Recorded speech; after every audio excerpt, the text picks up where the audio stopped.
سه مورد بود، این که یه موردشه.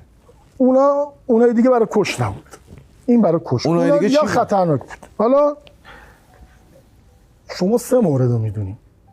من لخشم، شما اصلا بدن من رو نمیتونید ببینید. پشت و جلو خب دعوای زندان بوده، غمایی، بعد پشت و جلو، ریه، شش، هرچی دعوا که بیشتر کنی خب میزنی و میخوری دیگه. ببین قربونت، حالا یه چیزی من نمیدونم بگم درست یا نه، ما مولامون علیه دیگه، حضرت علی، ما روایت شنیدیم دیگه، میگن حضرت علی بدنش جا سالم نداشته، میگن پر زخم بوده. چرا؟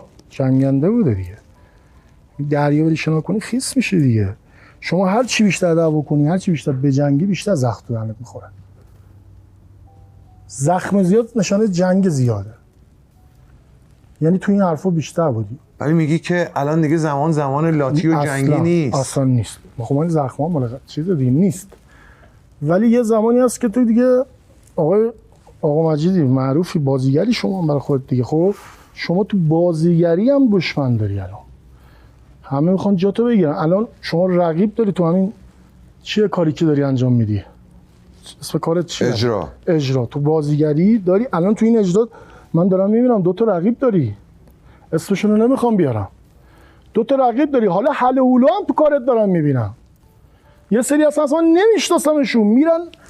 من دیدم تو اینستاگرام رفتن مخاطب پیدا کردن، خود یارو که به قول شما اجرا داره میگیره، داره مثلا به جای شما نشسته، من خود اون یارو رو نمیشناسم، رفته مخاطب آورده مثلا لات، نمیدونم چی پلنگه، نمیدونم چی گذاشته اسم خودشم. یارو میگه من زمانی کتونی یارو رو پشت در میوردم، کمربند یارو رو بیخود کردی. مگه لات این کارا میکنه؟ لات مگه کتونی در میاره؟ کتونی پا میکنه، کمربند مگه در میاره؟ یارو لات میره کمربند، کسی نداره کمربند یارو میده.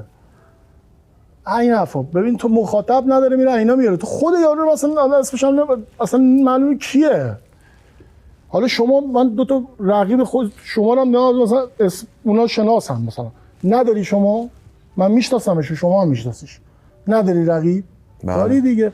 اون رقیب با شما خوب نیستش که. خوبه شما هم با اون خوب نیستی.